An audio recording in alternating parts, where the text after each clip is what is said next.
தேவனுடைய பிரசன்னத்திலிருந்து அருமையான தேவனுடைய பிள்ளைகள் அனைவரையும் சிங்கப்பூர் ஏலிம் எழுப்புதல் திருச்சபையின் சார்பிலே அன்போடு கூட உங்களை வாழ்த்தி வரவேற்கிறோம். இந்த செய்திக்குள்ளாக நாம் கடந்து செல்வதற்கு முன்பதாக செய்தியை கேட்கிற ஒவ்வொரு தேவனுடைய பிள்ளைகளையும் இன்றைக்கு விசேஷித்த விதமாக தேவ மகிமையினாலே ஆண்டவர் ஒவ்வொருவரையும் நிரப்பி கர்த்தர் உங்கள் ஆவிக்குரிய வாழ்க்கையில உலகம் மாமிசம் பிசாசை மேற்கொண்டு ஒரு முற்றிலும் ஜெயம் கொண்ட ஒரு பிள்ளைகளாக மாற்ற வேண்டும் என்ற வாஞ்சோடு கூட இந்த செய்தியை கொடுத்து ஆண்டவர் ஆயத்தப்படுத்திக் கொண்டு வந்திருக்கிறார். அதனாலே செய்தியை கேட்கக்கூடிய ஒவ்வொரு தேவனுடைய பிள்ளைகளையும் இந்த செய்திகளை குறிப்பெடுத்துக் கொள்ளுங்கள். செய்தியை குறிப்பெடுத்துக் கொண்டு அதை அபியாசப்படுத்துங்கள், வாழ்க்கையில் பயன்படுத்துங்கள். உங்கள் ஆவியை அனல் மூட்டி தேவனுக்காக எழும்பி பிரகாசிக்கக்கூடியவர்களாய் நீங்கள் மாறுவீர்கள். ஹல்லேலூயா. வேத வசனத்துக்குள்ளாக கடந்து செல்வோம். ரோமர் 12வது அதிகாரம் வசனம் 11 பார்க்கின்ற பொழுது, அசதியாயிராமல் ஜாக்கிரதையாக இருங்கள், ஆவியிலே அனலாய் இருங்கள், கர்த்தருக்கு ஊழியம் செய்யுங்கள். அப்போஸ்தலனாகிய பவுல் ரோமருக்கு எழுதின இந்த புத்தகத்தில் சொல்கிறாரு, அசதியாயிராமல். பாருங்க, அருமையான தேவனுடைய பிள்ளைகளே, இயேசு கிறிஸ்து உங்களுக்காக கல்வாரி சிலுவையில ரத்தம் சிந்தி உங்களை மீட்டெடுத்து அவருடைய பிள்ளையாக மாற்றி ஆண்டவரை உங்களை தேவனுடைய பிள்ளையாக மாற்றி இருக்கிறார். மாற்றிய உங்களை குறித்து தேவனுக்கு ஒரு நோக்கம் இருக்கிறது. ஏனென்றால் இருளிலிருந்து ஆண்டவர் உங்களை வெளிச்சத்தின் ராஜ்யத்துக்குள் கொண்டு வந்திருக்கிறார். துக்கத்திலிருந்து சந்தோஷத்துக்குள் கொண்டு வந்திருக்கிறார். விக்கிர ஆராதனையிலிருந்து ஆண்டவர் ஆவியோடு உண்மையோடு தேவனை தொழுது கொள்ளக்கூடிய, நம்மை படைத்தவரை தொழுது கொள்ளக்கூடிய அந்த ரட்சிப்புக்குள்ள கர்த்தர் உங்களை கொண்டு வந்திருக்கிறார். அப்படி கொண்டு வந்த தேவனுக்கு ஒரு நோக்கம் இருக்கிறது. அந்த நோக்கத்தை எப்பொழுதும் நீங்கள் நிறைவேற்றக்கூடியவர்களாய் இருக்க வேண்டும் என்று தேவன் பிரியப்படுகிறான். அதற்காகத்தான் கர்த்தர் அசதியாயிராதீர்கள். ஹல்லேலூயா. ஏனென்றால் இந்த உலகத்தின் அதிபதியானவன் பிசாசானவன் யாரை விழுங்கலாம் என்று வகை தேடி சுற்றி கொண்டு இருக்கிறான். நீங்க அசதியாய் ஏப்பசாப்பே இருந்தா உங்களை விழுங்கி விடுவான், அவன் உங்களை ஆளுகை செய்து விடுவான். அதனாலே அசதியாயிராதீங்க. எப்பொழுது ஒரு தெளிவுள்ள புத்தி உள்ளவர்களாக விழிப்புள்ளவர்களாக இருங்க. பிசாசுக்கு எதிர்த்து நில்லுங்க. உலகம் மாமிசம் பிசாசை மேற்கொள்ளக்கூடியவர்களாக இருங்க. ஒரு வெற்றியுள்ள வாழ்க்கையை வாழக்கூடியவராக இருங்க. இயேசு கிறிஸ்து ஜெயம் கொண்டவராய் இருப்பதினாலே நீங்களும் ஜெயம் கொண்டவர்களாய் வாழ வேண்டும் என்று கர்த்தர் பிரியப்படுகிறார். அதனால்தான் அப்போஸ்தலனாகிய பவுல் சொல்கிறார், அசதியாயிராமல் மிக மிக தெளிவுள்ளவர்களாக இருக்க வேண்டும். ஒரு தேசத்தை பாதுகாக்கக்கூடிய ராணுவம் என்ன செய்கிறது? அவர்கள் ரேடாரை வைத்திருக்கிறார்கள். இரவும் பகலும் தேசத்தை பாதுகாப்பது போல நீங்களும் உங்களுடைய ஆவிக்குரிய ஜீவியத்தை, இந்த சரீரமாகிய ஆலயத்தை நீங்கள் ஜாக்கிரதையோடு பாதுகாத்துக் கொள்ள வேண்டும். அதற்காக எப்படி இருக்குன்னாக்கா, ஆவியிலே அனலாய் இருக்க வேண்டும். ரட்சிக்கப்பட்டு நீங்கள் அபிஷேகத்தை பெற்ற பொழுது தேவன் உங்களுக்குள்ளாக ஒரு அனலை போட்டிருக்கிறார். அந்த அனலை என்ன செய்ய வேண்டும் என்றால், அது அவியாமல் ஆவியில் அனலாய் இருக்க வேண்டும். அது மங்கி போய் விடக்கூடாது. அந்த அனலை எப்பொழுதும் அனல் மூட்டி எழுப்ப வேண்டும். ஹல்லேலூயா. அப்படி எழுப்புகின்ற பொழுதுதான் கர்த்தருக்காக நீங்க ஊழியங்கள் செய்ய முடியும். ஹல்லேலூயா. அப்ப உங்க தனிப்பட்ட முதல்ல உங்க தனிப்பட்ட வாழ்க்கை, உங்க பர்சனல் லைஃப், உங்க குடும்ப வாழ்க்கை, உங்களுடைய ஃபேமிலி லைஃப், அதே போல எல்லாவற்றிலும் நீங்க ஒரு வெற்றியுள்ள வாழ்க்கை வாழ வேண்டும் என்றால் நீங்க அனலாய் இருக்க வேண்டும். பிசாசனம் உள்ளே நுழைந்து விடாதபடி நீங்கள் உங்களை அனலாய் பாதுகாத்துக் கொள்ள வேண்டும். எப்பொழுதும் அனலாய் இருக்க வேண்டும். அனல் என்பது வெளிச்சத்தை கொடுக்கக்கூடியதாக இருக்கிறது. அனல் பக்கத்தில் எந்த அசுத்தமான ஈக்களுக்கோ எதுக்கும் அங்க வேலை கிடையாது. ஹல்லேலூயா. அப்படித்தான் இருக்கின்ற பொழுதுதான் நீங்க உலகத்திற்கு வெளிச்சமாய் எழுந்து பிரகாசிக்கக்கூடியவர்களாக மாற முடியும். ஹல்லேலூயா. பாருங்க, ஒரு மெழுகுவர்த்தியை பற்ற வைத்தாத்தான் எரிந்தாத்தான் அந்த மெழுகுவர்த்தி அநேக மெழுகுவர்த்திகளை பற்ற வைக்க முடியும். ஒரு மெழுகுவர்த்தி அணைந்து போன மெழுகுவர்த்தி வைத்து மற்ற மெழுகுவர்த்திகளை நம்ம என்ன செய்ய முடியாது, பற்ற வைக்க முடியாது. அதனால நீங்க முதல்ல அனலாய் இருந்தா தான் மற்றவர்களை, நீங்க உங்க குடும்பத்தில் உள்ளவர்கள், மற்றவர்களை, உங்களை சார்ந்து இருக்கக்கூடியவர்களை நீங்க அனல் உள்ளவர்களாக மாற்ற முடியும். ஹல்லேலூயா. அதனால் தான் ஆண்டவர் என்ன சொல்றாருக்க, நீங்க பரிசுத்த ஆவியின் அக்கினியில நீங்க நிரவி என்னை பற்றி எரிந்தா தான் மற்றவர்களுக்கு நீங்க என்ன செய்ய முடியும், அவர்களையும் என்ன அனல் உள்ளவர்களாக மாற்ற முடியும். அதைத்தான் ஆண்டவர் பிரியப்படக்கூடியவராக இருக்கிறார். ஹல்லேலூயா. அப்ப நீங்க ஊழியம் தேவனுக்காக கர்த்தருக்காக ஊழியம் செய்ய செய்ய நீங்க எப்படிப்பட்டவர்களா மாறுறீங்க? அனல் உள்ளவர்களாக மாறுறீங்க. ஹல்லேலூயா. கர்த்தருக்காக ஊழியங்களை நீங்க செய்ய செய்ய எப்படிப்பட்டவர்களா மாறுறீங்க? அனல் உள்ளவர்களாக மாறுறீங்க. ஹல்லேலூயா. அப்ப உங்களுக்குள்ளா இருக்கக்கூடிய அந்த அக்கினி பெருகி கொண்டே செல்ல வேண்டும் என்றால் என்ன செய்யணும்னாக்க ஊழியம் நீங்க செய்ய வேண்டும். ஊழியம் செய்தாதான் ஆண்டவருக்காக. ஊழியம் என்றால் என்ன, போதகராகவோ இல்லை இவாஞ்சலிஸ்டாகவோ இல்லை தீர்க்கதரிசியாக, அது மட்டும் ஊழியம் அல்ல. நீங்கள் ஆத்துமாதம் செய்யலாம், மற்றவர்களை ஜெபிக்கலாம். கர்த்தருக்காக ஏதாவது நீங்க ஊழியங்களை செய்யத்தான் உங்களுடைய ஆவிக்குரிய வாழ்க்கையை அனல் மூட்டி எழுப்ப முடியும்.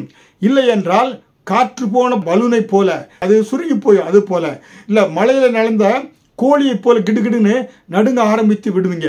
அப்ப சாத்தானன் இலகுவாக உங்களை மேற்கொண்டு விடுவான். ஹல்லேலூயா. அதனால்தான் அப்போஸ்தலனாகிய பவுல் சொல்கிறார், 1 தெசலோனிக்கர் 5வது அதிகாரம் வசனம் 19 என ஆவியை அவித்து போடாதிருங்கள். ஹல்லேலூயா. ஆவி எப்பொழுதும் அனல் மூட்டிக்கொண்டே இருக்க வேண்டும். ஹல்லேலூயா.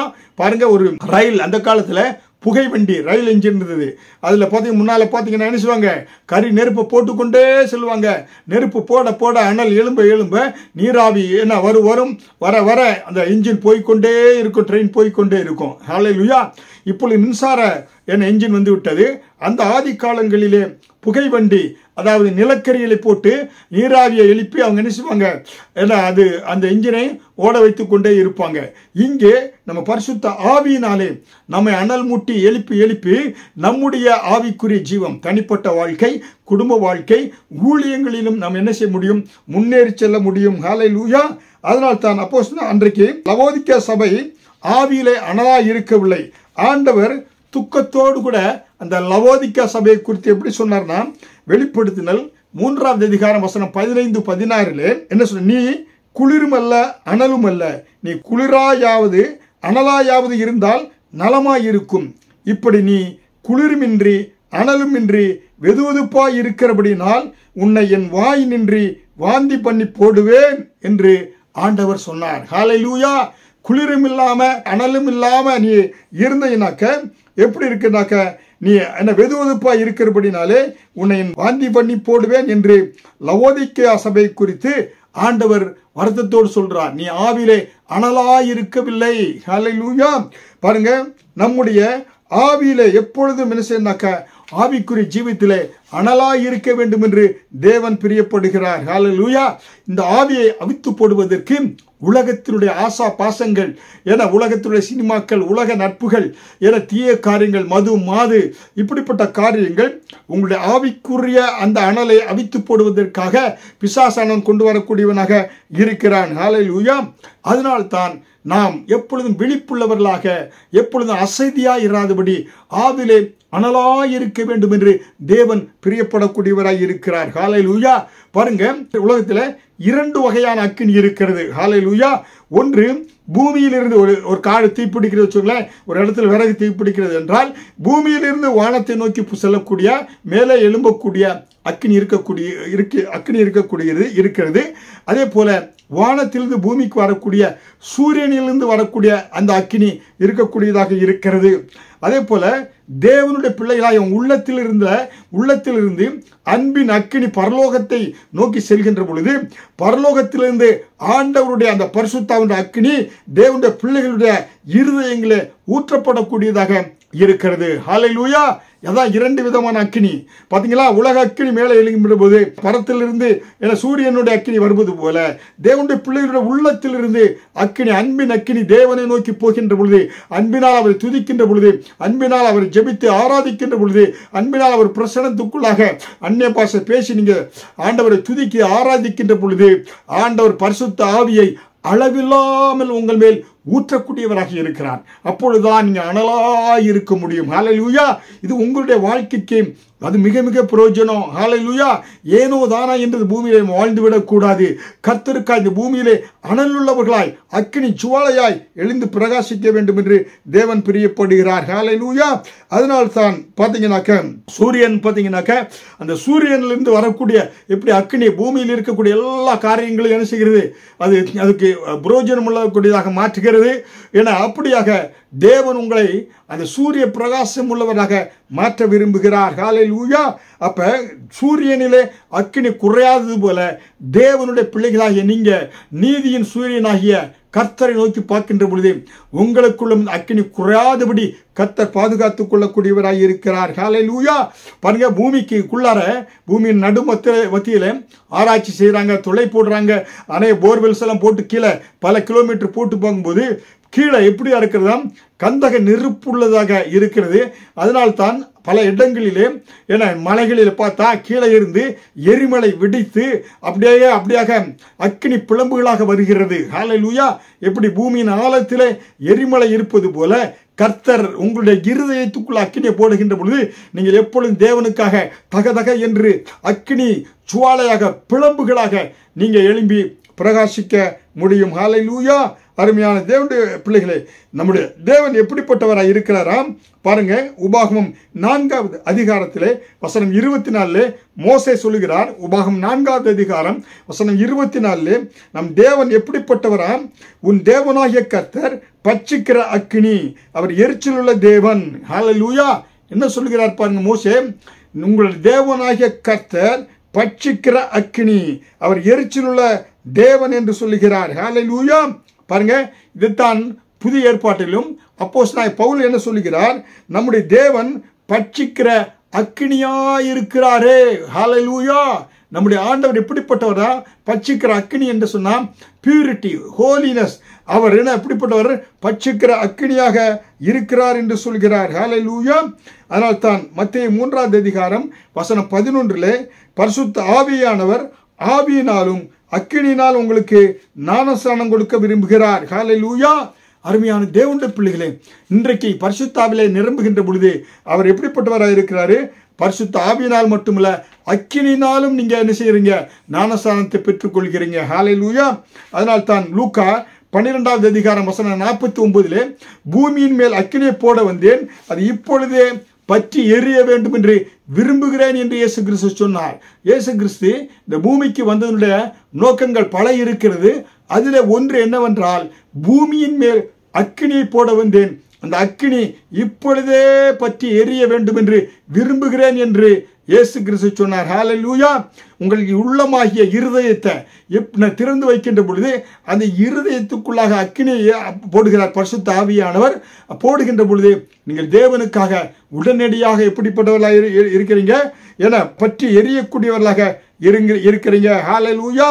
அப்ப தேவன் உங்களை பற்றி எறி வைக்கின்ற பொழுது உங்களுக்குள் இருக்கிற பதறுகள், பாவ தீய சுவாபங்கள் எல்லாவற்றையும் அவர் சுத்திகரித்து கர்த்தர் ஒரு பசும்பொன்னை போல உங்களை மின்னக்கூடியவர்களாக தேவன் மாற்றுகிறார். ஹல்லேலூயா.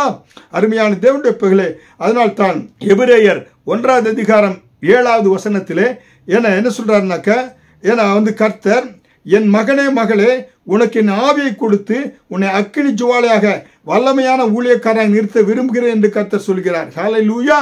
எப்படி என்றால், ஆண்டவர் தம்முடைய ஊழியர்களை பார்த்தீங்கன்னாக்கா அவர் அந்த ஏஞ்சல்ஸை காற்றாகவும் ஊழியர்களை அக்கினி ஜுவாலையாகவும் மாற்றுகிறார் என்று சொல்லி எபிரேயர் 1வது அதிகாரம் 7வது வசனத்திலும் சங்கீதம் 104வது அதிகாரம் 4வது வசனத்தில் பார்த்தா தம்முடைய ஊழியர்களை அக்கினி ஜுவாலையாக மாற்றுகிறாராம். ஹல்லேலூயா. நீ அக்கினியாக இருந்தால் தான் கர்த்தருக்காக பெரிய பெரிய அரிய அற்புதங்களை நீ செய்ய முடியும், அரிய பெரிய காரியங்களை செய்ய முடியும். ஹல்லேலூயா. அதனால் தான் ஏனோதான் என்று கர்த்தருக்கு ஊழியம் செய்யாதபடி பல பரிசுத்தவான்களை பார்த்தீர்கள் என்றால் அவர்கள் அக்கினி ஜுவாலையாக எழும்பி பிரகாசித்தாங்க. ஹல்லேலூயா. ஜான் வெஸ்லி எடுத்துக்கொண்டால் 18ஆம் நூற்றாண்டிலே உலகத்தை கலக்கின ஒரு தேவ மனிதன். ஹல்லேலூயா. John Wesley. அவர் பார்த்தீங்கன்னா அவருடைய தாயார் சூசன்னா சாமுவேல், சாமுவேல் வெஸ்லி. அவர்களுக்கு அவங்க தாயாருக்கு 19 பிள்ளைகள். புரியுங்களா? அதில் 9 பிள்ளைகள் முதல்ல இறந்தாங்க. அதுக்கப்புறமாக பார்த்தீங்கன்னாக்க 4 பிள்ளைகள் ட்வின்ஸாக பிறந்தாங்க. அந்த பிள்ளைகள் இறந்து போயிட்டாங்க. அப்புறம் 8 பிள்ளைகள் அவர்களுக்கு நிலைத்திருந்தார்கள். அதில் பார்த்தீங்கன்னா இந்த ஜான் வெஸ்லி ஒருத்தர். புரியுங்களா?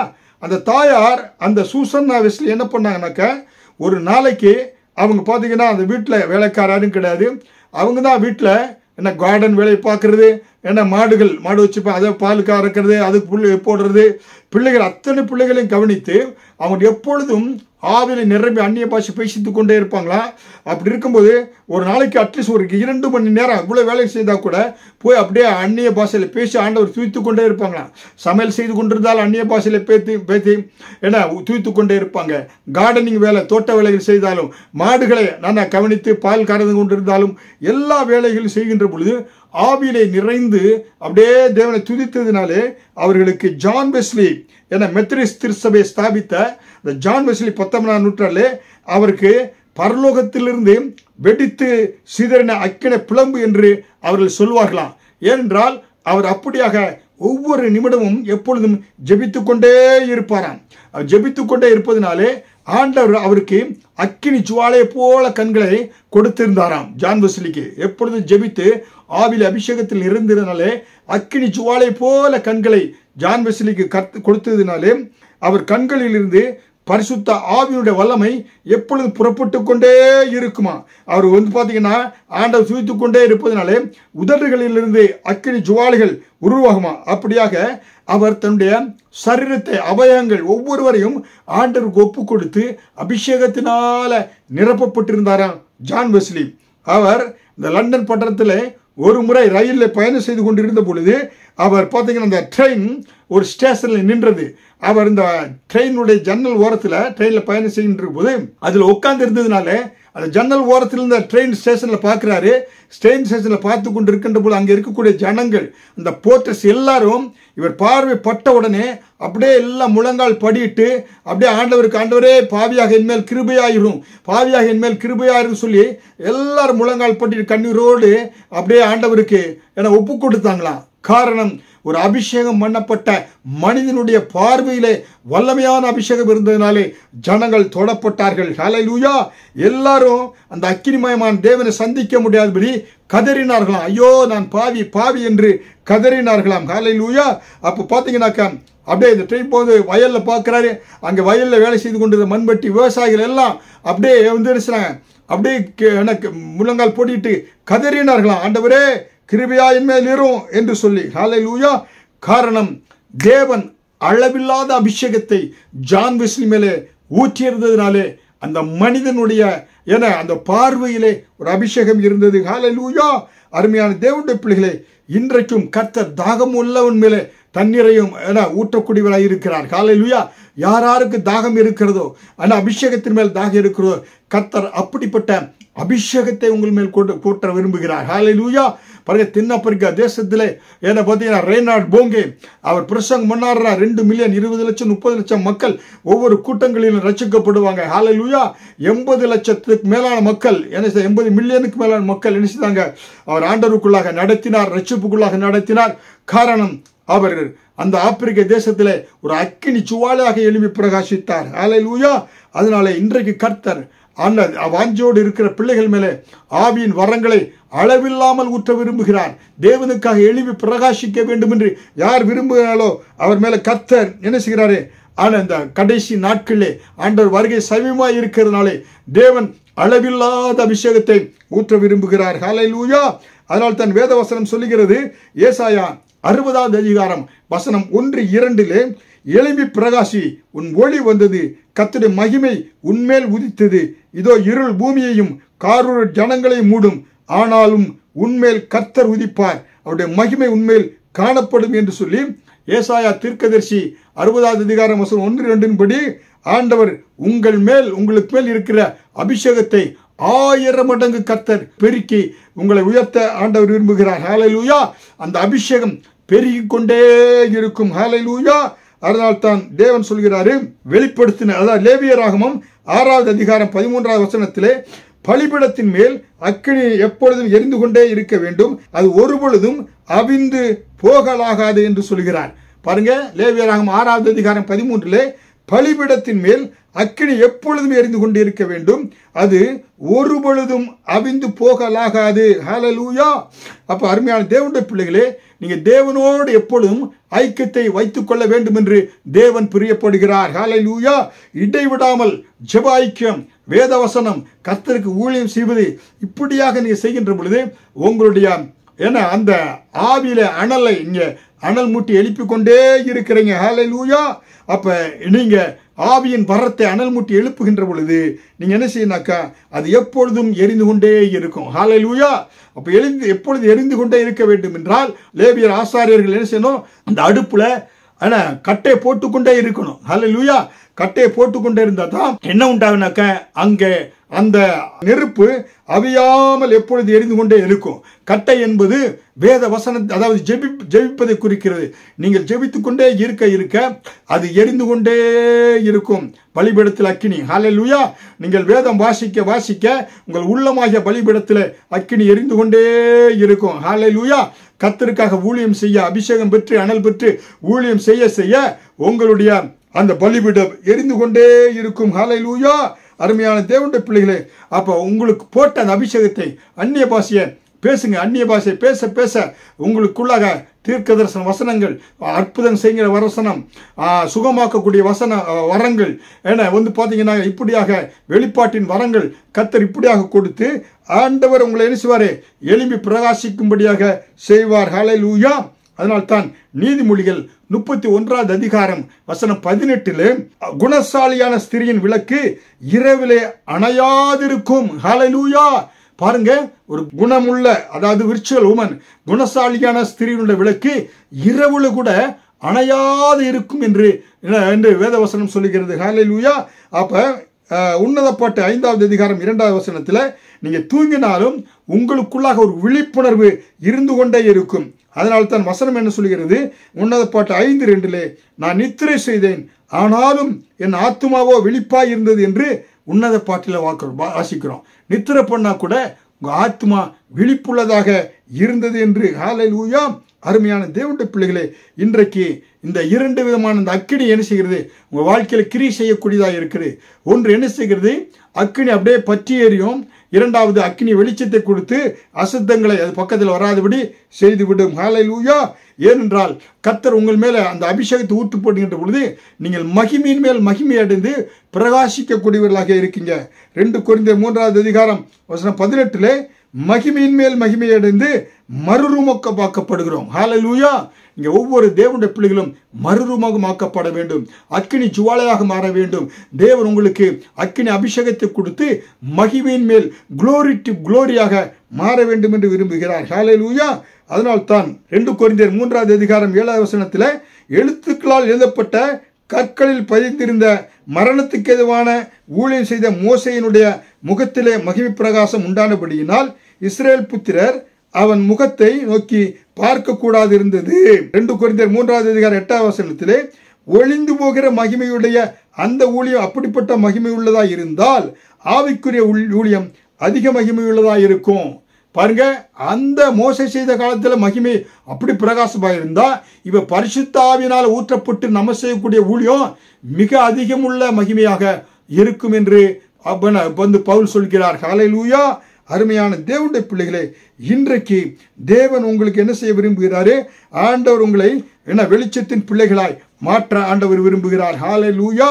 அருமையான தேவனுடைய பிள்ளைகளே, அதனாலே அன்றைக்கு இஸ்ரவேல் ஜனங்களுக்கு என்ன செய்யப்பட்டது, அந்த இரவிலே அவர்களுக்கு அக்கினி ஸ்தம்பம் வழி நடத்தினது. ஹல்லேலூயா. தேவனை சார்ந்து கொள்கிற பிள்ளைகளுக்கு அவங்களை அக்கினியாய் மாற்றுவதும் இல்லை, ஆண்டவர் உங்களை அக்கினி ஸ்தம்பமாக உங்களுக்கு வழிகாட்டக்கூடியவராக இருக்கிறார். ஹல்லேலூயா. யாத்திராகமம் 14வது அதிகாரம் வசனம் 24-25 பார்க்கின்ற பொழுது இஸ்ரவேலருக்கு அக்கினி ஸ்தம்பம் வெளிச்சத்திலிருந்து அருமையாய் வழி நடத்தினது. ஆனால் கிழக்கு வெளுத்து வரும் ஜாமத்தில் அதே அக்கினி ஸ்தம்பம் எகிப்தியரின் சேனையை கலங்கடித்தது. பாருங்க, இஸ்ரவேல் ஜனங்களுக்கு அந்த அக்கினி ஸ்தம்பம் வெளிச்சத்தை கொடுத்தது, அனல் மூட்டியது. ஆனால் அதே அக்கினி எதிராளியான எகிப்து தேச சேனைகளுக்கு அது கலக்கத்தை உண்டு பண்ணியதாக மாறியது. கர்த்தர் உங்களுக்கு அனலை கொடுக்கின்ற பொழுது, வேணா உங்களுக்கு அக்கினி ஸ்தம்பமாக இருந்து நடத்துகின்ற பொழுது அது உங்களுக்கு ஆசீர்வாதம், எதிரிகளுக்கோ கலக்கத்தை உண்டு பண்ணக்கூடியதாக இருக்கிறது. ஹல்லேலூயா. கர்த்தர் அவர்களுடைய ரதங்களிலிருந்து உருளைகளை கலலவும் அவர்கள் தங்கள் ரதங்களை வருத்தத்தோடு நடத்தவும் பண்ணினார். ஹல்லேலூயா. அருமையான தேவனுடைய பிள்ளைகளே, அதனால இன்றைக்கு தேவன் உங்களை எப்படிப்பட்டவராக மாற்ற விரும்புகிறார், அக்கினி ஜுவாலையாக மாற்ற விரும்புகிறார். பின்பும் மோசேயும் ஆரோனும் ஆசாரிப்பு கூடாரத்தில் பிரவேசித்து வெளியே வந்து ஜனங்களை ஆசீர்வதித்தார்கள். அப்பொழுது கர்த்தருடைய மகிமை சகல ஜனங்களுக்குள்ளும் காணப்பட்டது. அன்றியும் கர்த்தருடைய சந்நிதியிலிருந்து அக்கினி புறப்பட்டு பலிபீடத்தின் மேல் இருந்த சர்வாங்க தகன பலியும் குளிப்பையும் எரித்து போட்டது. ஹல்லேலூயா. பாருங்க, அந்த அக்கினி என்ன செய்தது? சர்வாங்க தகன பலிகளை என்ன அது வந்து என்ன செய்தது? சர்வாங்க தகன பலிகளை எரித்து போட்டது. அதே அக்கினி எதிரிகளுக்கு அது கலங்கடிக்கக்கூடியதாக இருந்தது என்று நாம் பார்க்கிறோம். ஹல்லேலூயா. அதனால அருமையான தேவனுடைய பிள்ளைகளே, இன்றைக்கு இந்த பரலோக அக்கினி உங்கள் அக்கினினாலே ஆண்டவர் நிரப்ப விரும்புகிறார். அன்றைக்கு சாத்ராக் மேசேக் ஆபேத்நேகோவை வந்து நேபுகாத்நேசர் அக்கினியில தூக்கி போட்டான். ஆனாலும் அந்த உலக அக்கினி அவர்களை அவித்து போடாதபடி பரலோக அக்கினி அங்கே பரிசுத்த ஆவியானவர் உலாவினாலே உலக அக்கினியை பரிசுத்த பரலோக அக்கினி அதை என்ன செய்த அமிழ்த்து போட்டதினாலே இந்த எபிரேய வாலிபர்கள் என்ன செய்தாங்க? அவர்களால் அந்த அக்கினியில வேக முடியல, அக்கினி அவர்களை சேதப்படுத்த முடியல. பார்க்கிற அரசன் அங்க 4 பேர் உலாவுறாங்க. கூட உலாவினார் பரிசுத்த ஆவியானவர் அவர்களை பாதுகாத்தார் என்று பார்க்கிறோம். ஹல்லேலூயா. அருமையான தேவனுடைய பிள்ளைகளே, இன்றைக்கு கர்த்தர் அப்படிப்பட்ட அக்கினிமயமான தேவன் உங்களோடு இருக்கிறார். உங்களுக்கு விரோதமாக எந்த மனிதர்களும் பிசாசினுடைய வல்லமைகளும் கிரியைகளும் எழும்பினாலும் அது உங்களை சேதப்படுத்தாது. கர்த்தர் உங்களை பாதுகாக்கிறார். ஹல்லேலூயா. அருமையான தேவனுடைய பிள்ளைகளே, அதனால்தான் 2 தீமோத்தேயு 1ஆம் அதிகாரம் வசனம் 6 கர்த்தர் உங்களுக்கு கொடுத்த ஆவியின் வரங்களை அனல் மூட்டி எழுப்புங்கள். ஹல்லேலூயா. இங்க என்ன சொல்றார் பாருங்க, என்ன பவுல் என்ன சொல்றாரு? கர்த்தர் உங்களுக்கு கொடுத்த ஆவியின் வரங்களை அனல் மூட்டி எழுப்புங்கள் என்று சொல்கிறார். ஹல்லேலூயா. அருமையான தேவனுடைய பிள்ளைகளே, நீங்கள் உங்களுக்கு ஆண்டவர் இன்றைக்கு ஒரு அனலை போட்டு இருக்கிறார். இந்த அனலை நீங்க என்ன செய்யணும்? அனல் மூட்டி எழுப்ப வேண்டும் என்று தேவன் பிரியப்படுகிறார். ஹல்லேலூயா. அது மட்டுமல்ல, அன்றைக்கு மேல் வீட்டறையிலே 120 பேர் காத்திருந்தாங்க. அப்போஸ்தலர்கள் பரிசுத்த ஆவியானவர் மேல் ஊற்றப்பட்டதினாலே அப்போஸ்தலர் 2ஆம் அதிகாரம் 3ஆம் வசனத்திலே அக்கினிமயமான நாவுகள் என்னாலே அவர் மேல் இறங்கி வந்தார் பரிசுத்த ஆவியானவர். எல்லாரும் அபிஷேகத்தால் நிரப்பப்பட்டார்கள். அப்படி நிரப்பப்பட்டு அந்நிய பாஷையில் பேசுகின்ற பொழுது வரக்கூடிய எல்லா ஜனங்களும் ஆச்சரியப்பட்டார்கள். ஆச்சரியப்பட்டு அவர்கள் என்ன செய்த உலகம் முழுவதும் என்ன செய்த சென்று சுவிசேஷத்தை பரப்பிடக்கூடியவனாக இருந்தார்கள். பேதுரு பயந்து இயேசு கிறிஸ்துவை காட்டிக் கொடுத்தவன், பூனையாக இருந்தவன் இப்பொழுது புலியாக மாறினான். ஹல்லேலூயா. அருமையான தேவனுடைய பிள்ளைகளே, அவர்கள் அனல் மூட்டப்பட்டார்கள். அக்கினிமயமான நாவுகள் அவர் மேல் அமர்ந்தது என்று பார்க்கிறோம். ஹல்லேலூயா. அருமையான தேவனுடைய பிள்ளைகளே, இன்றைக்கு பரிசுத்த ஆவியானவர் உங்களை அபிஷேகத்தினால் நிரப்ப விரும்புகிறார். அக்கினி ஜுவாலையாக மாற்ற விரும்புகிறார். தேவனுக்காக அனலாய் இருக்க வேண்டும் என்று விரும்புகிறார். அந்த அக்கினி ஜுவாலையாக அனலாய் இருக்க வேண்டும் என்றால் அது எப்படி பெற்றுக்கொள்வது? ஒன்று, ஜெபத்தின் மூலமாக நீங்க பெற்றுக்கொள்ள முடியும். ஆண்டவர் சமூகத்தில் போய் நீங்க ஜெபிக்க அந்நிய பாஷையில பேச ஆண்டவர் என்ன செய்கிறாரு? அவர் உங்களை ஜெபத்தின் மூலமாய் அக்கினி ஜுவாலையாக மாற்ற விரும்புகிறார். ஏனென்றால் நம்முடைய தேவன் எப்படிப்பட்டவராய் இருக்கிறாரு? வெளிப்படுத்தல் 1:15 அவருடைய பாதங்கள் உலைக்களத்தில் காய்ந்த பிரகாசமான வெண்கம்போ இருந்தது, அவருடைய நாவு பச்சிக்கிற அக்கினியை போல இருந்தது என்று ஏசாயா 30ஆம் அதிகாரம் 27 பார்க்கிறோம். வெளிப்படுத்தல் 1:16 அவருடைய முகம் வல்லமையாய் பிரகாசிக்கிற சூரியனை போல இருந்தது என்று பார்க்கிறோம். சங்கீதம் 18ஆம் அதிகாரம் 8 அவருடைய வாயிலிருந்து பச்சிக்கிற அக்கினி புறப்பட்டது என்று பார்க்கிறோம். 2 சாமுவேல் 22:9 அவருடைய நாசியிலிருந்து பச்சிக்கிற புகை எழும்பிட்டு என்று பார்க்கிறோம். ஹல்லேலூயா. அருமையான தேவனுடைய பிள்ளைகளே, தானியேல் 7ஆம் அதிகாரம் வசனம் 9-10 அவருடைய சிங்காசனம் அக்கினி ஜுவாலையும் அதன் சக்கரங்கள் எரிகிற நெருப்புமாய் இருந்தது. அக்கினி நதி சன்னிலிருந்து புறப்பட்டு ஓடினது. வெளிப்படுத்தினால் 4ஆம் அதிகாரம் 5 அவருடைய சிங்காசனத்திற்கு முன்பாக 7 அக்கினி தீபங்கள் எப்பொழுதும் எரிந்து கொண்டே இருந்தது. ஹல்லேலூயா. அருமையான தேவனுடைய பிள்ளைகளே, இன்றைக்கு கர்த்தர் உங்களை அக்கினி ஜுவாலையாக மாற்ற விரும்புகிறார். செய்தியை கேட்டுக்கொண்டிருக்கிற ஒவ்வொரு தேவனுடைய பிள்ளைகளுக்காக ஜெபிக்க விரும்புகிறேன்.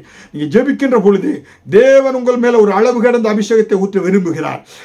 நீங்க அபிஷேகத்தை அனல் மூட்டி எழுப்ப ஜெபியுங்கள். தேவன் அக்கினிமயமான தேவன். ஹல்லேலூயா. அதே போல நீங்கள் வேதத்தை வாசிக்கின்ற பொழுது உங்களுக்குள்ள அனல் மூட்டி ஆண்டவர் எழுப்பி உங்களை எழுசுகிறார், அக்கினி ஜுவாலையாக மாற்ற விரும்புகிறார். 3ஆவதாக, கர்த்தருக்காய் ஊழியம் செய்கின்ற பொழுது கர்த்தர் உங்களை அக்கினி ஜுவாலையாக மாற்ற மாற்றி உங்களை உலகத்திற்கு ஒளிச்சமாய் உலகத்திற்கு என அக்கினி சுடர்களாய் கர்த்தர் மாற்றி ஆசீர்வதித்து உயர்த்த விரும்புகிறார். ஹல்லேலூயா. அருமையான தேவனுடைய பிள்ளைகளே, கர்த்தருக்காய் எழுப்பி பிரகாசித்த ஜார்ஜ் முல்லர் கர்த்தருக்காக எழுப்பி பிரகாசித்த அப்போஸ்தலன் 19ஆம் நூற்றாண்டோட அப்போஸ்தலன் ஸ்மித் விகில்சன் இருந்து பார்க்கிறோம். எல்லாரும் பரிசுத்த ஆவியான அனலினாலே அபிஷேகத்தை எப்பொழுதும் ஊற்றிக் கொண்டிருந்தனாலே கர்த்தருக்காய் பெரிய பெரிய காரியங்களை செய்தார். இன்றைக்கு செய்தியை கேட்டுக்கொண்டிருக்கிற ஒவ்வொரு பிள்ளைகளும் மேல அளவு கடந்த அபிஷேகத்தை ஊற்றி அக்கினி சுவாலையாய் ஒவ்வொருவரையும் மாற்றும் ஆண்டவரே. கர்த்தாவினுடைய வருகைக்கு முன்பாக ஒரு கூட்ட ஜனங்களை ஆண்டவரே எல்லா ரட்சிப்புக்குள்ளாக நடத்தி ஆண்டவரே அவர்கள் எழுப்பி பிரகாசிக்கிற நட்சத்திரங்களை போல் திகழணும் அப்பா. அதற்காக நீ உதவி செய்வதற்காக நன்றி. எல்லா கேட்கிற பிள்ளைகளுடைய வியாதிகள் நீங்கட்டும், எல்லா பலவீனங்கள் நீங்கட்டும், சோர்வுகள் நீங்கட்டும் ஆண்டவரே. அசதியாயிராமல் ஆவில அனலுள்ளவர்களாய் மாற்றுவதற்காய் நன்றி. தொடர்ந்து ஆசீர்வதியும். இயேசு கிறிஸ்து மூலம் ஜெபிக்கிறேன் ஜீவனுள்ள நல்ல பிதாவே, ஆமேன். கர்த்தர் உங்களை ஆசீர்வதிப்பாராக.